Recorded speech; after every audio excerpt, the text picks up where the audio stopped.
Oke, terima kasih Pak. Kita akan menyapa dulu Tribuners yang ada di rumah. Selamat siang Tribuners, bagi Tribuners yang ingin bertanya seputar topik kita pada hari ini, jelang Pilkada serentak 2020, bisa tentang bakal calon ataupun tentang pendaftaran PPS juga bisa ditanyakan. Nah, ini sudah bergabung bersama dengan Tribun Jogja, ada Yuda Kristiawan. Ini ada bertanya, Pak, Bapak, kalau saya ingin mencalonkan bupati dari jalur independen, berapa persen minimal dari jumlah DPT yang harus mendukung saya? Saat ini sudah ada berapa DPT, Pak? Terima kasih. Terima kasih Mas Yuda pertanyaannya dan akan langsung dijawab. Iya. Silakan, Pak. Jadi pertama bahwa proses pencalonan perseorangan ini memang harus didukung oleh masing-masing kabupaten kota beda-beda ya. Nah, untuk Bantul sendiri itu hitungan dukungannya adalah 7,5% dari jumlah DPT pemilu terakhir. 7,5%. Ya, 7,5%. Nah, kita tahu hasil proses pemutakhiran pemilih di DPT kemarin untuk Bantul ini kan ada angka terakhir 707,009. Nah, 7,5% dari DPT itu, dari 707.009 pemilih, maka itu keluar nilai atau angka 53, karena pembulatan ke atas, 53.026. Nah, kemudian itu syarat yang pertama, ya, sehingga jumlah dukungan minimal untuk calon perseorangan yang akan maju di Bantul, itu jumlah minimalnya adalah 53.026 dukungan. Nah, tentu Mas Yuda, tentu beda antara Bantul, Sleman dan Gunung Kidul. Karena ini yang konstan itu adalah 7,5%-nya. Tapi jumlah DPT-nya kan berbeda-beda ya, Pak. Jumlah DPT-nya kan berbeda-beda. Nah, faktor pengali jumlah DPT-nya ini yang berbeda-beda ini yang nanti menjadikan hasil akhirnya berbeda. Ya, satu itu. Yang kedua, jumlah persebaran. Ini sudah diatur di undang-undang bahwa jumlah persebaran dukungan ini harus memenuhi 50% plus 1 dari jumlah kecamatan yang ada di wilayah kabupaten itu. Nah, di Bantul jumlah kecamatannya ada 17. 50%-nya ya tentunya kan sekitar 8 ya. Tambah 1, 9. Ya. Tentu jumlah persebaran dukungan ini juga konteksnya nanti berbeda-beda. Misalnya kalau Gunung Kidul kan kecamatannya tentu berbeda jumlahnya dengan Bantul. Nah, saya nggak tahu Gunung Kidul berapa, Sleman juga berapa. Oke, itu tadi Mas Yuda mungkin kayaknya semoga bisa menjawab. Oke, kita akan melanjutkan Pak. Ini kan besok yang akan krusial ini kan akan pendaftaran PPS Pak ya. PPK sudah ya Pak ya? Akan diumumkan tanggal 29. Dilantik. Nah, itu yang kalau PPK sendiri Pak dibutuhkannya kemarin ada berapa Pak? Kalau PPK, jadi jumlah anggota PPK di kecamatan itu kan ada 5 Pak. Iya. Ya. 5 dengan jumlah kecamatan di Bantul ada 17. Sehingga total kebutuhan kita ada 85 orang. Itu. Nah, sejauh ini sih kita sudah cukup antusias untuk para pendaftarnya, dan tadi saya sampaikan kita rentang waktu sampai dengan tanggal 21 Februari ini kita menerima masukan dan tanggapan masyarakat terhadap calon PPK yang sudah kita pilih. Oke, masukan dan tanggapan itu yang seperti apa Pak itu? Ya, misalnya ada masukan tanggapan ini kan bisa positif bisa negatif ya. Masukan yang positif tentunya tentang kinerja mereka yang baik, leadership-nya yang baik, ya, profesional dalam menjalankan tugas, begitu ya. Masukan yang negatif juga bisa saja, misalnya ada masukan terkait dengan dia suka meninggalkan tidak profesional dalam bekerja, misalnya kan, atau ada hal-hal yang kemudian menjadi sorotan negatif ya, itu kita membuka ruang itu.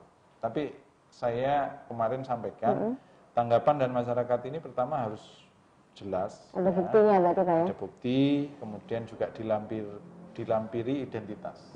Ya, jadi jangan sampai nanti sifatnya hanya semacam surat kaleng gitu. Jangan. Yang tidak ada, jelas siapa yang memberikan masukan. Iya, tidak jelas siapa yang memberikan masukan. Nah, itu kalau untuk yang PPK ya Pak ya. Misalkan nih Pak, ada yang memberikan tanggapan dan ternyata yang sudah terpilih tadi Pak, akan dinilai tidak memenuhi syarat, lalu dari KPU sendiri seperti apa Pak? Akan menggugurkannya atau seperti apa Pak? Iya. Tentu ada proses ya. Jadi tidak kemudian semata-mata kita langsung justifikasi, tapi ada proses klarifikasi. Ada proses klarifikasi satu. Ketika terbukti tentunya nanti ada proses, kan itu yang kita pilih kan 5 Pak. Di bawahnya ada peringkat 6, 7, 8, 9, 10. Nanti kalau terbukti dan itu terkait dengan integritas misalnya, itu nanti yang nomor 6 yang naik. Gitu ya. Tapi sepanjang tidak terbukti, setelah kita klarifikasi tidak terbukti, masalah, ya kemudian tidak masalah. Itu yang PPS. Kita lanjut ke PPS yang besok mulai pada pendaftarannya dibuka tanggal berapa sampai tanggal berapa? Mungkin juga Tribuners ini ingin mendaftar sebagai anggota PPS ini, Pak. Iya, terima kasih Mbak Noris. Jadi PPS ini kita mulai tanggal 18 Februari, selesai pendaftaran tanggal 24 Februari. Nah, tentu kita sangat terbuka terhadap semua warga Bantul yang ingin berpartisipasi dan cukup mudah lah, semua persyaratannya cukup mudah, bisa dibaca di media sosialnya KPU Bantul begitu. Yang jelas untuk usia itu kan ada apa sesuai dengan undang-undang tentang penyelenggara pemilu, Undang-Undang 7, itu usia minimal 17 tahun. 17 tahun. Ya, kalau pemilu-pemilu yang lalu itu batas minimal kan 25. Ya, sekarang sudah diturunkan 17. Ini artinya membuka ruang bagi teman-teman anak-anak muda lah ya. Anak-anak muda untuk berkontribusi, berpartisipasi dalam penyelenggaraan pemilihan bupati dan wakil bupati. Kemudian minimal pendidikan adalah SMA. Ya, SMA. Kemudian ya tentu harapan kita PPS ini nanti juga familiar terhadap IT lah ya, karena mengapa? Karena di KPU ini kan beberapa aplikasi sudah diterapkan, mulai terkait pemutakhiran data pemilih, Sidali, ya, tentang silon gitu, pencalonan gitu ya. Harapan kita ketika calon-calon PPS ini sudah familiar dengan IT, tentunya itu akan mempermudah ketugasan mereka. Harus ada syarat nggak Pak? Mungkin dia berKTP atau berpenduduk di Bantul untuk mendaftar PPS Pak ya? Iya jelas. Ya ini memang syaratnya adalah berdomisili di wilayah itu, dibuktikan dengan fotokopi KTP elektronik. Gitu ya. Jadi memang salah satu persyaratannya adalah domisilinya di wilayah PPS atau wilayah desa itu dibuktikan dengan KTP elektronik. Begitu. Ada berapa Pak nanti dibutuhkan anggota PPS ini Pak? Jumlah desa kita kan ada 75 Pak Noris. Jadi masing-masing PPS nanti jumlahnya ada 3. Sehingga total kebutuhan untuk semua kabupaten atau semua wilayah di Bantul ini 225. Ya. Oke. Nah Pak, ini kalau misalkan ikut PPS ini Pak, apakah ada mungkin tesnya Pak? Dan tesnya ini seperti apa Pak? Iya. Seleksinya ada 3 tahapan ya Mbak ya. Pertama, dari semua berkas yang masuk nanti ada proses seleksi administrasi. Ya kita akan memverifikasi semua dokumen apakah sesuai dengan persyaratan atau tidak. Ya termasuk di dalamnya itu terkait dengan surat keterangan sehat, terkait dengan ijazah, itu kita akan cek ya, di dalam seleksi administrasi.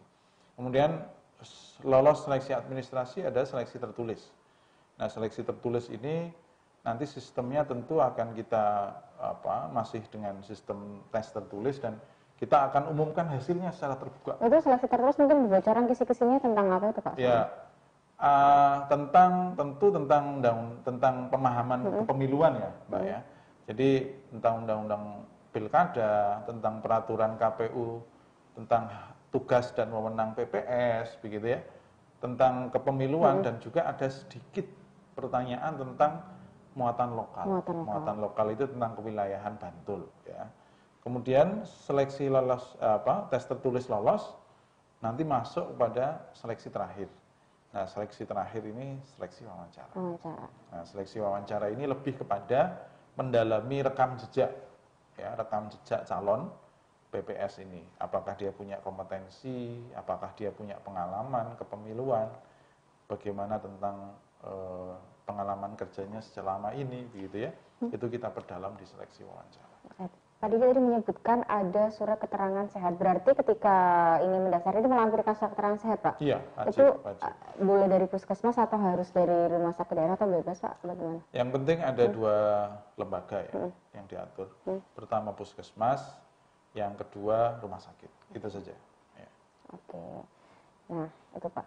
Dan tadi sebelum kita akhiri perbincangan kita pada siang hari ini, mungkin Pak Didi bisa memberikan pesan kepada masyarakat yang ingin mendaftar sebagai anggota PPS mungkin Pak. Baik, terima kasih Mbak Noris. Tentu pada kesempatan yang baik ini kami mengajak kepada seluruh masyarakat Bantul untuk bersama-sama menyukseskan setiap tahapan pemilihan Bupati dan Wakil Bupati Bantul tahun 2020.